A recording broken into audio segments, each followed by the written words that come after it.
Um, Hello, everybody. I wanted to welcome you to our community conversation for the month of March. And today we have Dr. Angela Chien, who will be presenting. And on menopause, as you all know, I would first like to just establish this as a safe space. And I'll read that. I would like to establish this as a safe space. That means that every voice will be heard and respected. We enter the space with different life experiences. As such, we recognize the potential for unintentional harm. We are committed to healing should harm occur during this. I also would like to do a land acknowledgement. Today I'm speaking from Edmonds, Washington, which is part of the unceded land of the Duwamish, Squamish, Muckleshoot, and Stillaguamish people. I would also like to acknowledge these, would also like to have you acknowledge the people of the unceded lands that you are presently on, and their community, and pay my respects, and have you pay your respects to their past, present, and future elders. Before we get started with Angela and her talk, we'll just go over just some updated kind of stuff that's been going on with in terms of health with the community recently. We usually start this with COVID and all the other flu and RSV that's been going on. Good news is, in terms of COVID, across the country, hospitalizations are down 14%. Death has been flat at 2%. Which is much improved. Last month, we had a large surge in the southeast, but that is actually diminished. RSV is less than 1% of all cases going into the emergency room for upper and lower respiratory infections, and flu is less than 4% in the last 3 weeks. So I think we're finally getting through this midwinter surge of flu, RSV, and now we're going to add COVID to the mix because it will be here forever. One of the biggest concerns I see in terms of health going on right now is just the measles outbreaks. We initially started in England, where they had they had 20 cases in England due to unvaccinated children. People have heard of the stories of the outbreak in Florida, and we won't get into the politics of what their Surgeon General did, but there's also been outbreaks in California, and also recently we had 8 cases here in the state of Washington. One thing I just want to stress about measles is more contagious than COVID. The best way to explain it is that if someone walks into a room with measles, 90% of all people who are not vaccinated that walk into that room within the next 2 hours will come down with measles. That's how contagious measles is. And the most concerning part about that is for the unvaccinated young children under the age of 6 months, as it can cause neurological deficits and things, which is what we're trying to prevent and why we have vaccines for these things. But most of you are not here for that update. You're here to talk about menopause. And so I will switch it over to Angela Chien. She is a good friend of mine. I've known her for quite some time. She is the section chief of OBGYN at Evergreen Health, has been an OBGYN for over 20 years. And I will let her run away with it now. Good morning, everyone. Thank you for the introduction.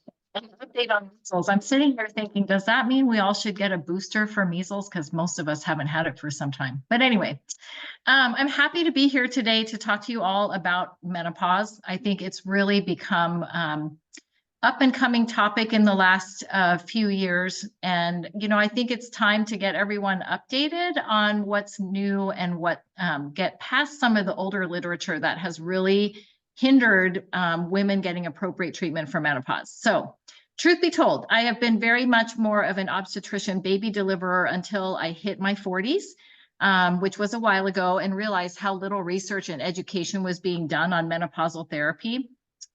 For the purposes of our discussion today, I'm going to use the term women to broadly refer to people who were born with ovaries.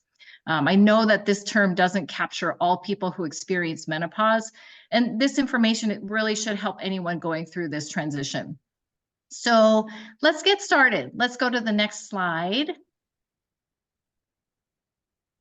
And if you could tap advance for me again. So the average age of menopause is 51. The, quote unquote normal range is between 45 and 55. So we do consider menopause when it occurs to people ages 40 or younger to be premature, and we call it early if it occurs before the age of 45. Premature menopause. I think the most common thing you'll see as health advocates is you'll see people who have had hysterectomies for various reasons, most commonly for heavy bleeding. They are technically considered menopausal. The minute their uterus comes out, they're no longer having periods. But most women are not having ovaries removed at the time of hysterectomy, which means hormonal function remains intact. What happens is, and I can tell you this, my best friend from college had a hysterectomy at the age of 35, stopped having periods. When she hit 51, all of a sudden she's like, something's wrong with me. I'm not right. And it's because that was the point at which her ovaries stopped functioning. So I think that's something to keep in mind. People will, in their minds, say, well, I don't understand. I went through menopause when I was 35 or 40, but if it's surgical and their ovaries were left behind, they still have to go through this journey with all the rest of us. They just have the benefit of not having any weird bleeding. So let's go on to the next part of this slide. So perimenopause. Perimenopause is very challenging. I would say it's, refers to sort of the years before menopause.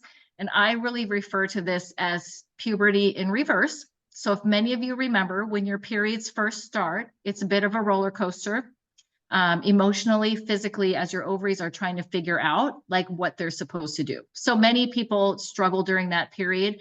And during perimenopause, it's almost like the ovaries are going backwards. The ovaries often start to get tired. They're still trying to release eggs, but it's kind of hit or miss. So this can lead to irregular bleeding. And the hormonal fluctuation then can lead to a lot of symptoms that typically get attributed to menopause. The hardest thing about perimenopause is that no one knows when they're going to actually hit menopause, so they have no idea when they should start expecting symptoms. So if you think about it, if your destiny is to hit menopause at the age of 47, you may start having symptoms as early as 37.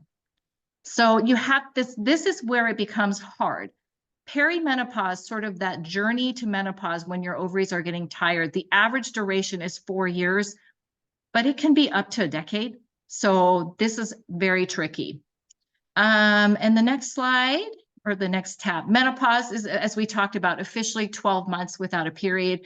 At this point, your ovaries have stopped. They have finally given up. They've decided there are no eggs left to release. They're not making any more hormones for you. And then the next tab, postmenopause, is just typically, the years that are after menopause. And symptoms tend to be sort of the worst, I think, during perimenopause and menopause. And menopausal symptoms can last, up to 10 years post-menopause. Everyone's going to be different. So, okay, next slide. I love this graph because I feel like it shows so well what is kind of happening. So the two female hormones predominant are estrogen and progesterone. So you can kind of see, the sort of the initial part where the levels are going up, that would be sort of like puberty, but it's a little bit more jagged than what we've shown. And then during kind of the years when you're, having really regular cycles, kind of from, on average, maybe the 20s to 40s, things are pretty good. They're just cycling. But here's perimenopause. It's crazy town. And it's the estrogen that is really going up and down, up and down, up and down, which is what tends to lead to a lot of menopausal symptoms, but not consistently.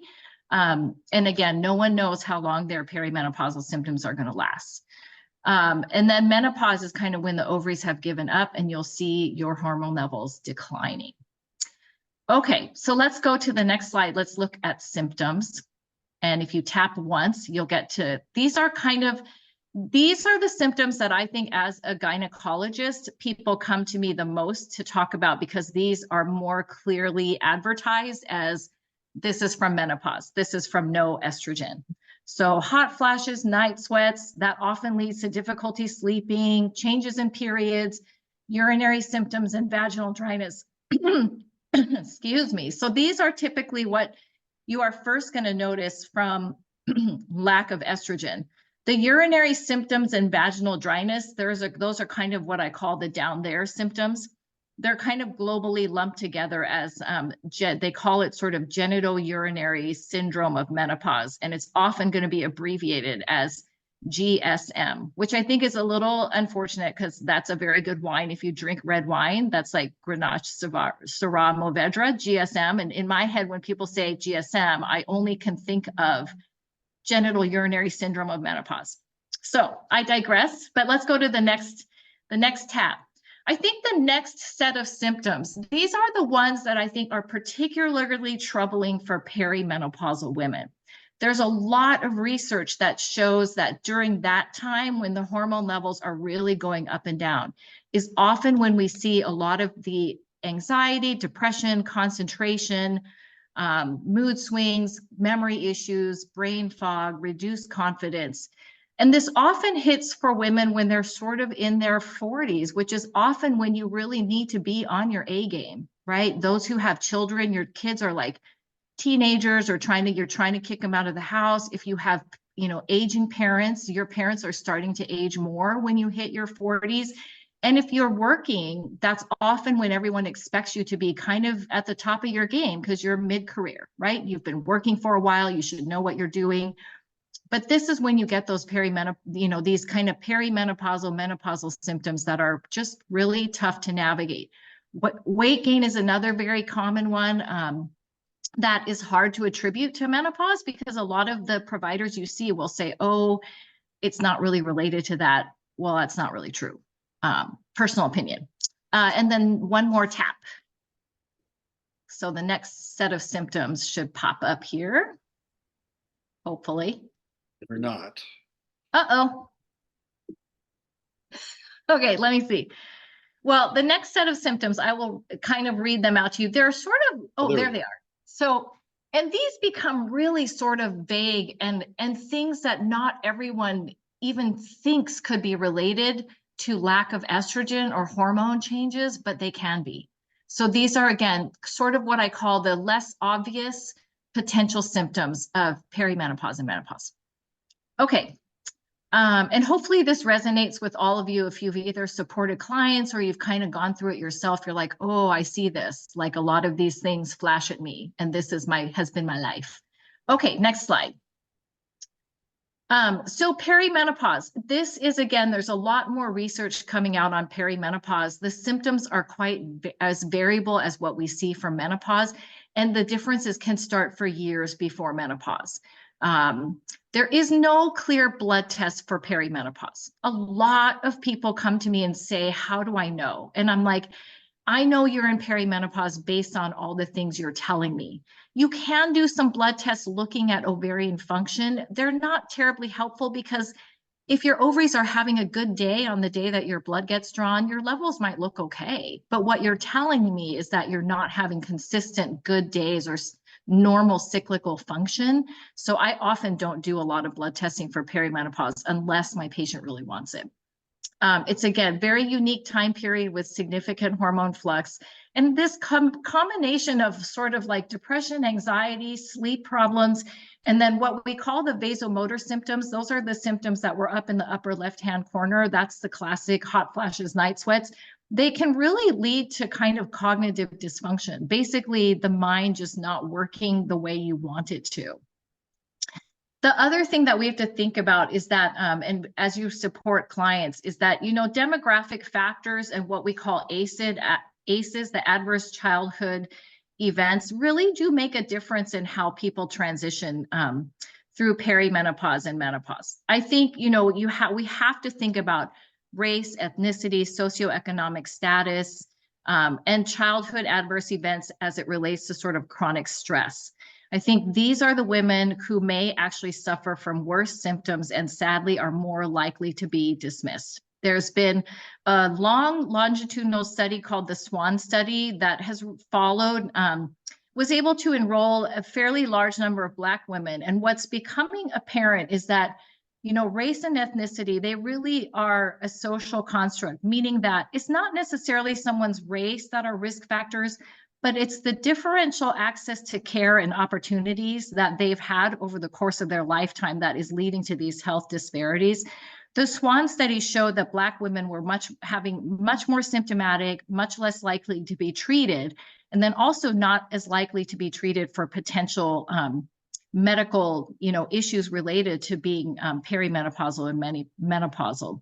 There's also a concept called allostatic loading that you might have heard of before. It's essentially this theory that with chronic stress, the body has to work harder to maintain its resting state. So it'll go through stress, then the body has to try to get back to resting state. And over time, this wears down their stress response systems, and this is going to make a difference as to how perimenopause and menopause impact the body. Okay, so next slide. There are lots of things that can be used to address menopausal symptoms, but I want to focus on hormone replacement because it really does work the best to treat the symptoms of menopause that are due to lack of estrogen. It's basically talking about giving people hormones back. So here's a timeline of what's happened with hormone replacement. So Chris, if you hit so hormone replacement started in the 1960s. And let's just, if you think about that, that's really not that long ago for finally something to be started. When hormone replacement first started, it was estrogen only. It was sort of, well, let's just fix what seems to be the biggest issue, which is lack of estrogen. But then if you hit the next button, in 1975, that now gave a decade of data, and it was clear that estrogen only in women who still had a uterus increased risk of endometrial cancer or cancer for the lining of the uterus. So in 1975, it became very clear that women who still had a uterus in place who were getting estrogen replacement really also needed to get progesterone as well. Next.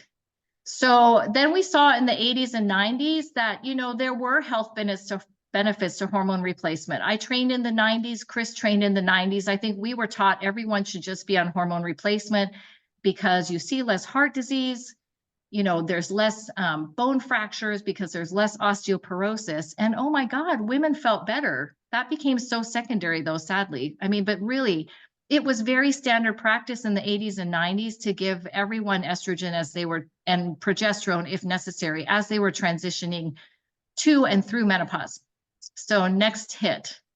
The Women's Health Initiative started in kind of the mid 1990s. So they're like, okay, we should probably follow out what happens. We should do some randomized controlled trials. Next button. 2002. So this is a pivotal year. I feel like all of us who have been OBGYNs for a long time, we very much remember this Women's Health Initiative when their first study came out. It was a randomized control trial. It got big press. They said we had to stop early because we saw more cases of breast cancer and more cases of stroke. So this was put out in the media as hormone replacement therapy led to a 25% increased risk for breast cancer.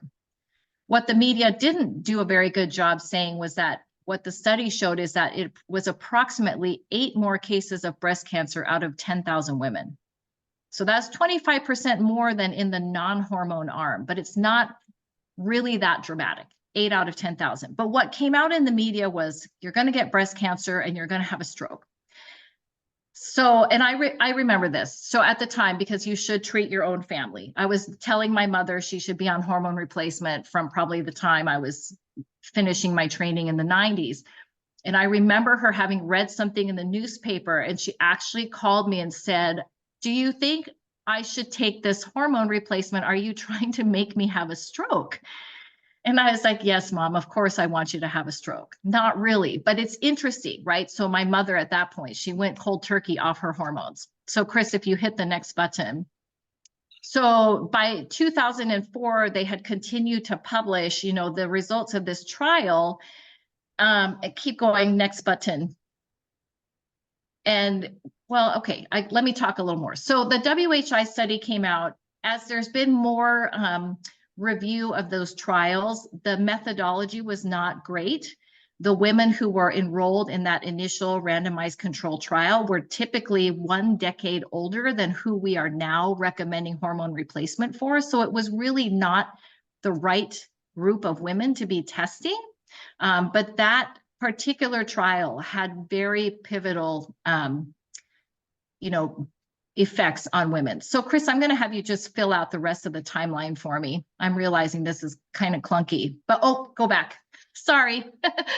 So what has happened is after the WHI study came out, there was a huge decline in who was taking hormone replacement all around globally. I think in the US, 66% decline in combined hormone replacement in the first year after the WHI study in 2003. And it has really continued to be lower. But starting in 2002 to current state, there have been a lot more studies looking to see, was that trial really accurate? And there's the authors of that particular trial, that pivotal paper, they've been under a lot of, they've been under fire because really when they published that, they've kind of really detrimentally affected the health of women for the last 2 decades. What we see now in all the current studies and even looking back at previous data is that if you start hormone replacement under the age of 60 or within 10 years of the onset of menopause, there's really a much higher benefit to risk ratio, meaning it is safe for women, it is better for overall health. It's interesting that since 2003, since women have been using less hormones, our mortality has not gotten better, and it's probably gotten worse. We've had a lot more bone fractures. I think cardiac health has not been as good. And honestly, quality of life, for what it may be worth, for me, it's worth a lot. I have said I will die with estrogen patches all over my body because quality of life, I think, is very, very important. And that just doesn't get addressed. So what we're seeing today is that few women who would benefit are actually getting hormone replacement. And I think that's why Chris wanted me to come talk today to say, how can you help your clients? How can you help people actually have this conversation about whether they are candidates for hormone replacement? So next slide. So the FDA currently approves hormone replacement therapy for vasomotor symptoms. That's sort of the hot flashes, night sweats. Those are very clearly lack of estrogen and very problematic. You can use hormone replacement to prevent bone loss, but not used for treatment of bone loss. So if someone already has pre-existing bone loss, you wouldn't necessarily put them on hormone replacement to treat that, but you could prevent further bone loss. The FDA does say if you've had surgical removal or your ovaries have failed early, meaning under the age of 45, you're a candidate for hormone replacement. And if you have these vaginal vulvar symptoms or this GSM, right, anything with the bladder, the vagina, the vulva, you can get hormone replacement for that. If someone only has these vaginal vulvar symptoms, you can use vaginal estrogen alone, which has really good benefit without really any systemic side effects. So next slide. So hormone replacement, we talked a little bit about this. Women without a uterus can take estrogen only. Women with a uterus need to be on both. The type of progesterone may be important. Some of the earlier studies were using a progesterone called medroxyprogesterone. Most of us now like to use a micronized progesterone. It's a little bit more natural. It's a very different formulation. And apparently we're doing a good job because I heard through the rumor mill that micronized progesterone is now on back order. So hooray, something is happening. Not hooray for people who are trying to get it, but hooray meaning we're probably finally prescribing it more. There are some women for whom hormone therapy is considered not an option for if you have a personal history of breast cancer, severe liver disease. If you already have known coronary heart disease, not a great candidate. If you've had a stroke or if you've had a venous thromboembolic event or a clotting issue. Vaginal estrogen is a separate thing. Again, it does not have, it really just sits in the vagina doing its business. So these patients could still use vaginal estrogen. The menopause experts in the country would tell you that even if you are in this bucket on the right, it is a conversation with your practitioner to say, what are the risks versus benefits? because for some people, that lack of estrogen and the menopause transition, it's so terrible that the benefit of estrogen still outweighs the risks for them. Okay, next slide. Oh my gosh, hormone replacement. I'm going to talk first about this whole bioidentical hormone business. I remember, I don't know how many of you remember when Suzanne Summers was on Oprah Winfrey, so this is a long time ago, and pulled out all the compounded bioidentical things that she was using, and it like spanned an entire dining room table. But the thing is, bioidentical hormone, it's defined as substances that have the same chemical and molecular structures as hormones that are produced in the human body.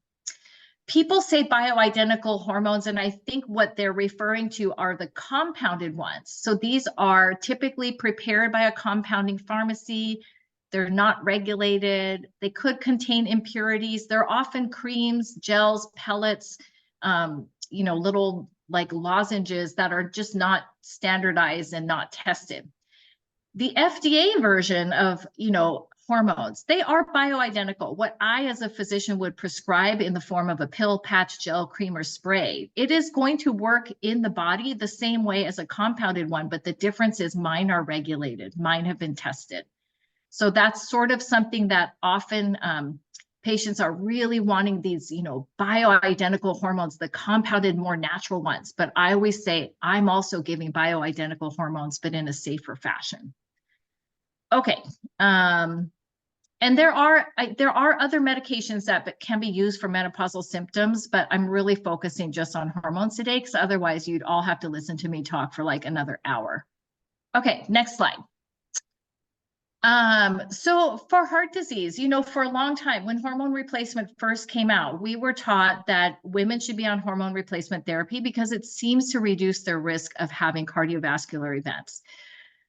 The newer data now, that with lots of scrutiny on that Women's Health Initiative study, for healthy women less than 60 years old or within 10 years of menopause starting, hormone replacement will reduce your risk of cardiovascular disease.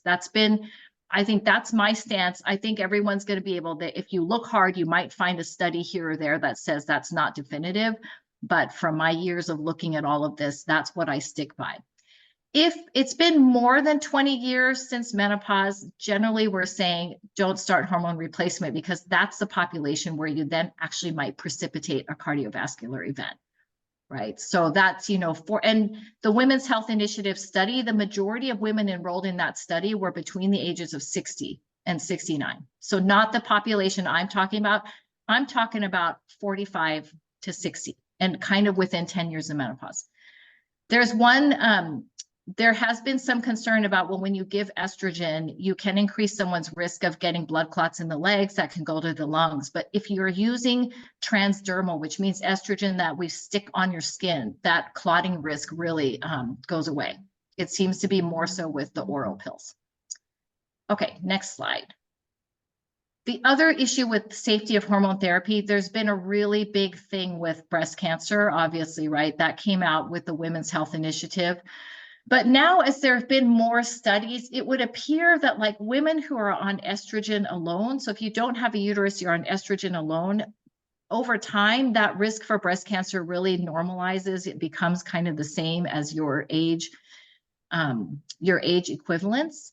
And then the risk seems to be related to the type of hormone replacement, how long you're on it, what regimen you take, and it's going to vary from person to person. So there's no absolute, like, here's the increased risk. The risk is not additive, meaning if you're already somebody with a higher risk of breast cancer, like family history, it's not like giving you hormones is then going to be additive and your risk is going to go from like, 1 in 7 to like 1 in 2. We think it may have, hormone replacement may have more effect on people who have an underlying higher risk for breast cancer. But again, I think if you have to put this all into relative terms, women are still dying first and foremost of heart disease. And our leading cancer killer, to my knowledge, is still colon cancer. So we do see a lot of breast cancer. We get mammograms, we have early diagnosis, we are seeing it for sure. I am not trying to in any way minimize breast cancer, but again, I go back to quality of life, right? So quality of life is important. I also feel like for my patients who are on hormone replacement, they have to come see me every year to get that refilled. They might actually be in better health than those who aren't getting hormone replacement and never come to see a physician. I see my patients on hormone replacement every single year. That is something I just say, we need to touch base, make sure you're still a good candidate, and I want to make sure you're doing all the things that you need to do for your health maintenance. Okay, so I think my next slide. So lifestyle things, these are sort of the things that, I try to tell patients to do outside of even hormone replacement, or if they're like, what things could I do while I'm in perimenopause or even in, after I've gone through menopause. Exercise, super important, should be weight bearing, should include strength training. If I could do anything differently, I would go back and tell my 40-year-old self to go build up a lot more muscle, right? I think when I was in my 30s and 40s, I feel like the Stairmaster was the thing. We did lots of cardio, but I wish I could go back and say, yeah, that's the time I want to bulk up. I should have been really doing more strength training, actually lifting weights. So I tell my patients, go lift heavy, heavy things. Healthy eating, that is very easy for me to say, right? We're a very busy world. I think for a lot of people, healthy eating becomes harder. And healthy eating means a lot of different things, right? I'm not a big believer that it's all about calorie ins, calorie out. I think it's really about nutrition. It is about what are you putting in your body. I like healthy fats, having enough fiber, kind of trying to reduce carbohydrates, but I'm a big believer in getting enough protein. That's the other thing I would tell my 40-year-old self, is that probably my constant diet of, rice and vegetables, probably not much protein. Moderate alcohol consumption, especially if someone's really symptomatic with hot flashes and night sweats, I think, cutting back on the alcohol, probably a great idea. Moderate, everyone always says, what does moderate mean? I'm like, well, everyone defines it a little differently. I think it's the avoid binge drinking, the 4 to 6 drinks at one time. It's perhaps maybe 1 drink a night if you want to go, if you want to sort of give some sense, but it's something to consider, especially in symptomatic people. We say to avoid smoking, same thing, more symptoms, and of course the overall health risk with smoking. And I'm a big believer in the have fun and reduce stress. I think that, is overlooked a lot. And it's very easy for me to tell patients, oh my gosh, you need to stop doing so many things. You can't be helping your parents, dealing with your children, coming to work. You need to find something to reduce stress. But I think it's important, stress reduction, whether it's mindfulness, yoga, exercise, and find something that brings you joy every single day. Okay, so next slide. So hormone replacement does not need to be routinely stopped in women over 60 or 65. I think it's absolutely tragic when someone hits 60 and their doctor says, well, you're 60, time to cut you off. If someone is healthy, low risk for heart disease and breast cancer, still having symptoms, I think it's fine to keep them on their hormone replacement. This is why I see my patients every year to reassess. And I do think it's important just to get down to the lowest effective dose. So usually what I'll do with my patients is after a year, I'll say, well, let's cut back a little bit on this and try to get down to the lowest effective dose. And then it's really a shared decision about when to stop. And you can use vaginal estrogen forever. If there are postmenopausal women who are off of their systemic or their bigger hormone replacement, but still having vaginal dryness or bladder issues, you can pop that vaginal estrogen in forever. No need to stop that. Okay, next slide. So advocating for hormone therapy, and I think this is, what is so helpful as you support clients or you go to visits with them. I think it's important to really make an appointment for hormone therapy or to talk about menopause symptoms.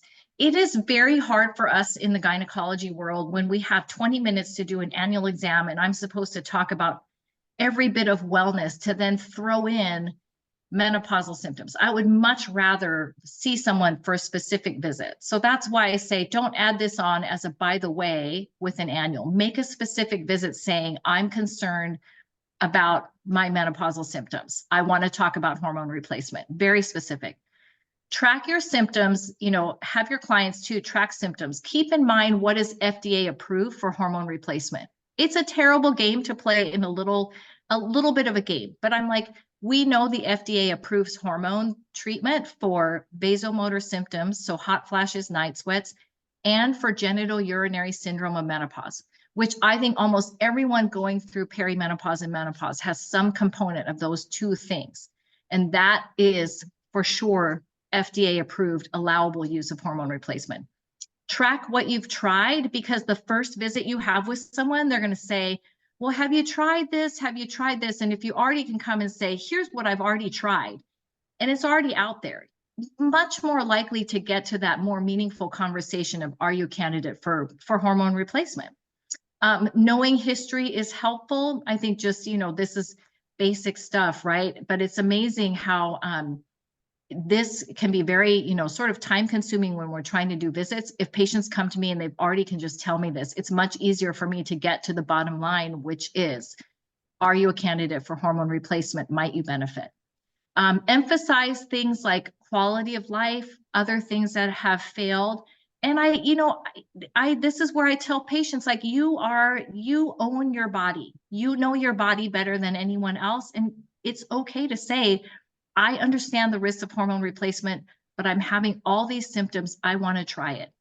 And you can always emphasize, well, aren't there evidence-based guidelines now that say hormone replacement may be safe for someone like me? And you could even bring a good resource to share with your provider. I say that now because I'm now 20 plus years into being a doctor. I don't know if my 29-year-old self would have been as keen as someone coming in with, here's the, North American Menopause Society guidelines for hormone replacement. But it's a reasonable thing to say, let me show you where I've gotten my information and let's talk about it. And next slide. So here's my bottom line. I think hormone therapy is safest for healthy women under 60 or within 10 years of onset of menopause. That being said, I think even a less healthy woman, but who's very symptomatic, everyone's still a candidate to have this conversation. Long-term use of hormone therapy can be considered for women who are symptomatic, and hormones shouldn't be routinely stopped at age 60 or 65. The things that need to be continuously evaluated just include the symptoms and sort of underlying risks for other medical things: heart disease, bone loss, stroke, clotting issues, and breast cancer, right? And what I didn't put on here, but is that some of this conversation really is going to come up in perimenopause. It's a little trickier.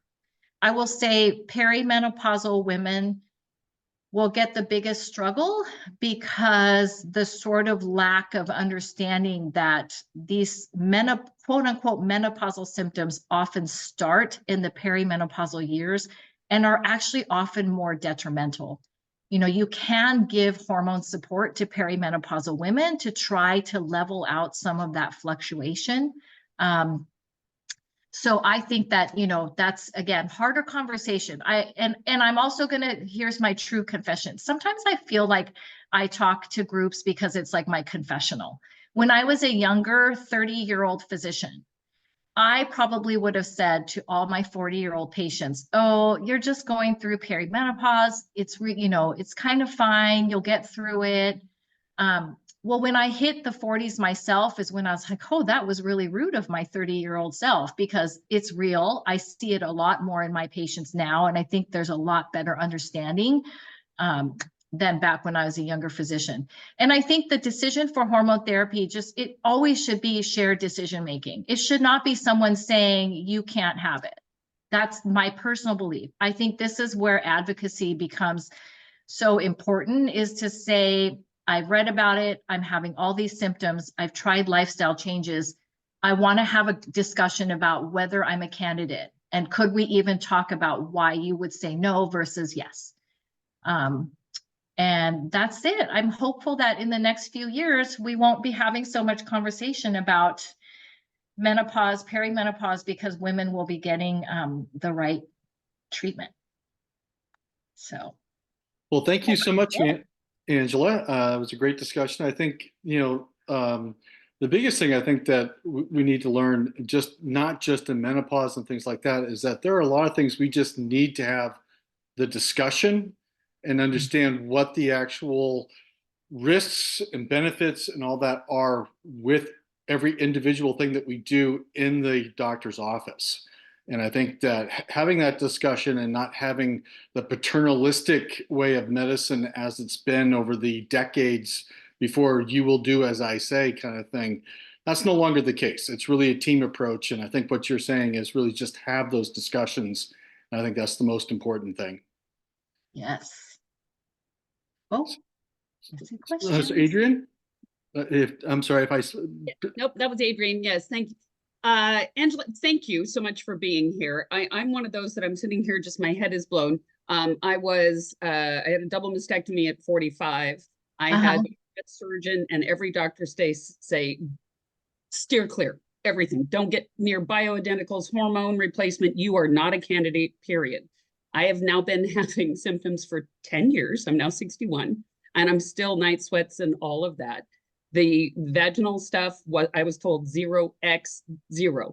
So even the professionals, obviously, that I absolutely respect my surgeon, I respect my PCP, I respect all these doctors that I've asked all these questions of, are still out here giving information that may 10 years ago have helped me not go through the last 10 years of nothing. How are we having conversations in the community of doctors to try and get everybody on the same page so that there isn't such disparate information coming to the women that are going through all of this? Yeah, I think that, you know, you hit the nail on the head, you know, and I would argue this, I'm like, you've had a double mastectomy. What breast tissue have you left to be worried about getting recurrent breast cancer from your hormone replacement? I think that's interesting. But I think this is, you know, what has become clear is that perimenopause and menopause is a huge gap in medical training. So average OBGYNs spend, I think they said 8 hours of residency training, despite this being this huge number of women. I think the hard thing is primary care also. They are so inundated with their training, they get very little. So there has been now a lot of OBGYNs are realizing as they get older, they'd rather take care of perimenopausal, menopausal women and are going through specific certification for that training. So some of it's finding you know, a NAMS, a North American Menopause Society certified practitioner. There aren't very many. The other space where there's now a lot of support for hormone replacement is through telehealth. You know, there are women's telehealth platforms. Maven Clinic is one. There's another one that is specific to menopausal care, whose name is escaping me. But, you know, it's available because there is so much misinformation out there. But I think that's why I think women now are saying, I want to learn more about it. That's why all of you are here, is to say, you know, this needs to be something that requires some advocacy and requires more conversation. And you should have been on vaginal estrogen from the beginning. Like that's really just. Well, I'll just end with, when I asked my PCP about that, she said, well, it shouldn't be a problem. Actually, vaginal is far enough away from where the problem was. Yeah, it's so interesting to me. So interesting to me. And I love my doctor, but, yeah. But I've been on nothing for 10 years because that's what I was told. Yeah. So thank you for what you're doing. So we have a question in the chat that I'm going to bring up, and then I'll get to you, Maggie. So Beth has a question about, she's 50 and is asking about whether or not she should ask about testosterone, and is testosterone part of this? And if that, I'm kind of summarizing it kind of quickly that way. So what is your thoughts on testosterone being added to this mix, and is it backed by science? Is it what have you? Yeah. Testosterone is interesting. You know, it's when I started practice, we were giving menopausal women testosterone injections. They kind of got pulled off the market, I think, because of recognition that that was potentially giving women too much testosterone. Our ovaries do make about half the testosterone that our body sees. And so as they sort of diminish, our testosterone levels go down. That's a big issue with loss of libido. And I think testosterone does other things, you know, I think gives us more, you know, I don't know what to call it. If it gives you more chutzpah, you just have more like, you know, a little more energy. but there hasn't been anything FDA approved. I vividly remember I feel like at one point the FDA was very, very close to approving a testosterone patch for postmenopausal women. The trials had been very promising. And at the 10th hour, it got pulled because I think the feeling was there wasn't robust enough safety data, right? So what makes women have sort of overall better heart health than men is that we don't have a lot of testosterone. So there's been concern with giving testosterone back to women and having our lipid levels, our cholesterol go through the roof. So as of now, there is not really an FDA approved way of giving you testosterone. There is testosterone cream that some of us have given. It's a very low percentage, and I honestly wonder if it's anything more than a placebo effect. In the naturopathic world, and I have a lot of naturopath friends, and they really take good care of women. They are very well versed in the menopausal space, but they're not regulated. They can give testosterone, but it's not regulated. It's been very trendy for a while to do testosterone pellets.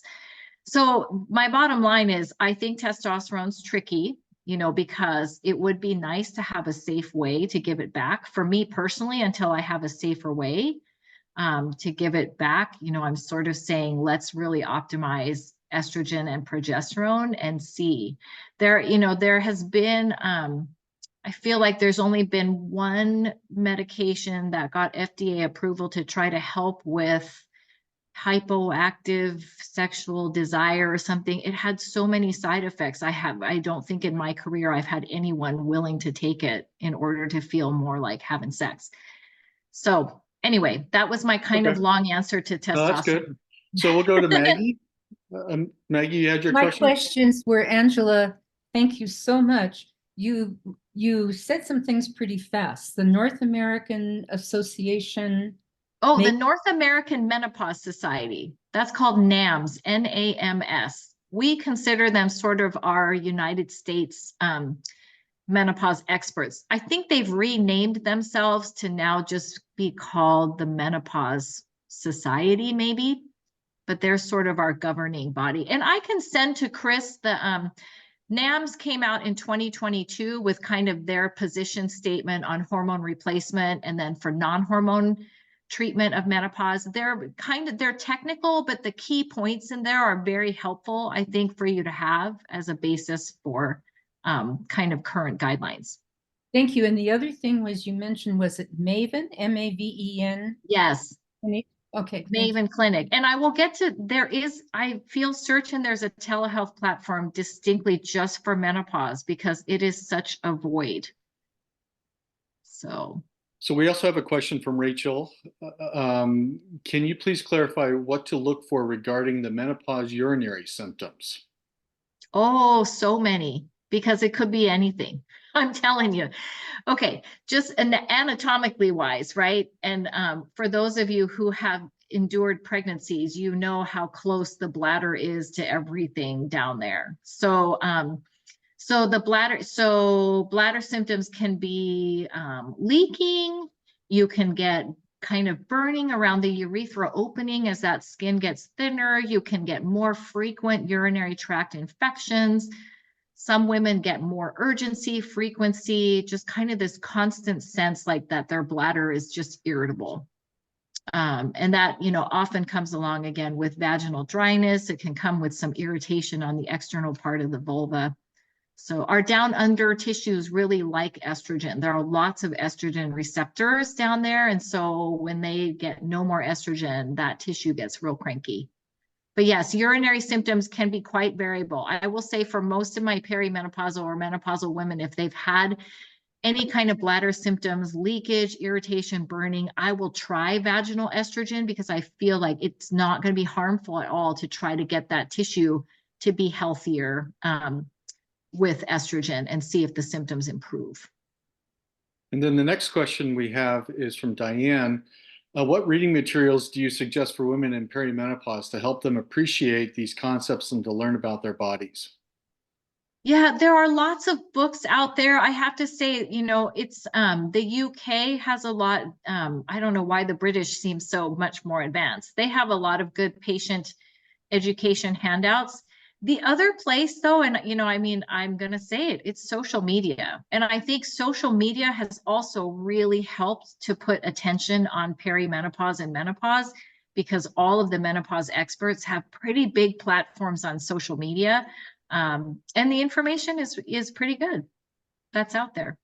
But if you're So going to mention social media, then we also have to do the background checks to make sure that they are the experts and yes, uh, yes, not the influencers for whatever, just to throw yeah, that warning sign out there, because yeah, I'm not a it's big fan true. of social media, as if anybody knows me. So, and then Seema brought up that Genev.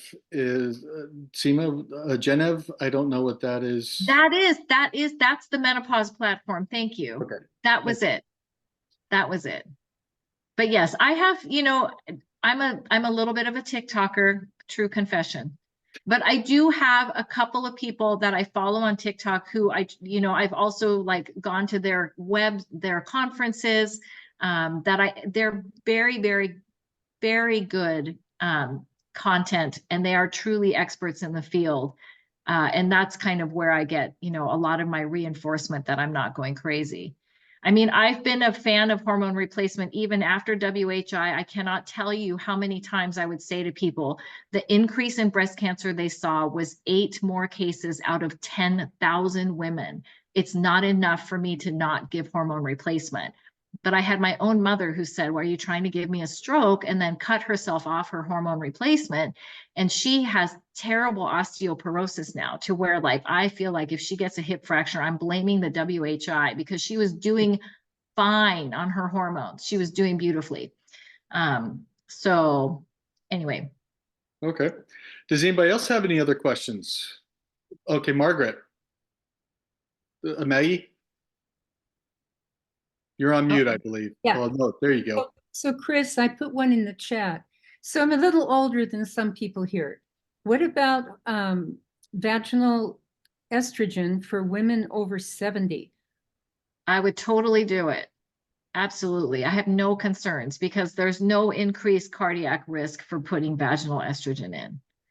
And there's no risk for blood clots or Yeah. any of those things either. I mean, it's similar to the transdermal estrogens that have Yeah. a significant reduction in all of those. And I've never understood why that is, but that has been proven Yeah. out over decades now. So The transdermal estrogen is safe for women over 70. If you've been on it, I I wouldn't, didn't understand what you said. in general, giving estrogen through the skin is going to be the safest method. I think for women over 70, I would not do a new start of hormone replacement. If you had been on hormone replacement since menopause and were doing well, there's no reason to cut you off just for hitting 70. But vaginal estrogen, it's very benign. It absorbs very well. Safe to use. and Sandy, you have a question? Yes, I was wondering about the vaginal estrogen and whether there's any impact on bone density. No, not Uh, enough. Yeah, not enough absorption. But you can use a very tiny estrogen patch and get and have good effects on bone density. So that's why I think, we did a huge disservice to women when we stopped hormone replacement, because we've seen a lot more fractures. Oh, yes, I'm in my 80s and I've seen people, I live in a senior facility and it's a huge problem, as well as chronic urinary tract. Yeah.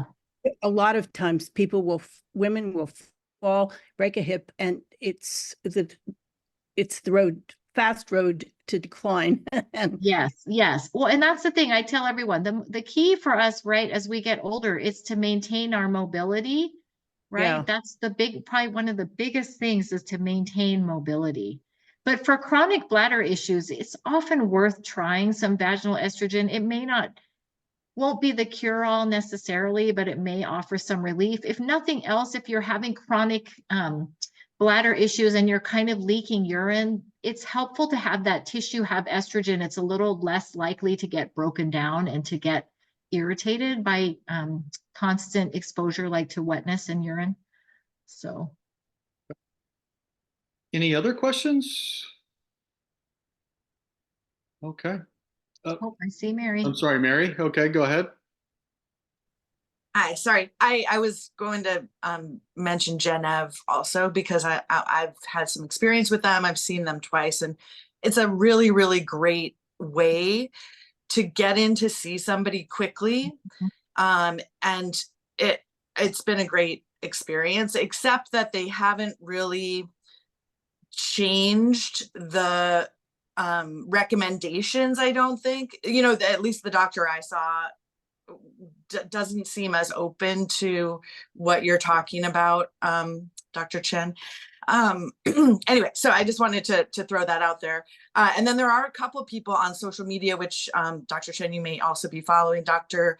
Mary Claire Haver. Yes, she's amazing. And she's very on point. She's really a good good. one. She's And then great. doctor from Northwestern, Dr. Lauren Streicher, Streicher, who is also super knowledgeable and very kind of at the cutting edge of menopause care. She's got great advice too. So, and Yeah. it's that social media is now such a great place to get the latest and greatest information on menopause, because a lot of people in this age group or who could benefit the most don't use social media maybe as Right. much young people. Anyway, but thank you so much for Oh, you're welcome. this great conversation. It was really valuable. Okay, Angela, we have a question here on phytoestrogens and how does natural treatments like phytoestrogens help with bone supplements and So along with bone I'm supplements help those things? phytoestrogen. I'm thinking that you're referring to the over-the-counter plant-based estrogens like estrogen, and I feel like a lot of those, they are, they do potentially work in the body the same way as estrogen. They're basically from, compounds that look like estrogen that would potentially work. I don't think they have near enough impact to really work on bone density, to my knowledge. I think that's again where I always defer a little bit to my naturopathic colleagues who have studied sort of the true plant-based things. And there's like the black and blue cohosh, those are things that I suggest to people to try if they don't want to try hormone replacement right off the bat. But I don't think they've been studied or have proven benefit for things like bone density. And those aren't regulated like other things from the Yeah. FDA, correct? Like as Yeah. supplements are not Yeah. regulated as much as prescription medications, and which Yeah, is a whole nother topic. We have it a question is. from we have a question from Michael. Are there any studies on weight loss helping menopause symptoms? Well, yes. I mean, in the sense that, well, I will say this. I think that what we are seeing with menopausal symptoms is that a lot of women report gaining sort of this mid-belly fat, which is thought to be related again to low estrogen levels. So yes, I think having healthy lifestyle, maintaining, kind of a more normalized weight is going to help with symptoms, some of the symptoms, particularly I think the vasomotor symptoms like the hot flashes and night sweats. But the hard thing is that I do think estrogen makes it very hard for women to lose weight. I mean, menopause makes it very hard for women to lose weight. There's something about this estrogen going up and down that really makes it weight loss challenging. I think all of us who take care of patients, we hear that a lot. And again, my 30-year-old self would say, oh no, it's calories in, calories out. Well, my 53-year-old self says, oh, it is way more than calories in, calories out. There's some good evidence now looking at, hormone replacement in women who are overweight and at risk of developing type 2 diabetes, saying that hormone replacement may actually decrease the risk of someone who's pre-diabetic going on to be diabetic if they're started on hormone replacement during perimenopause and early menopause. So that was a long thing to say. I'm always going to say that weight loss may help, particularly with symptoms, but weight loss in that age group is very challenging when the hormones are going crazy.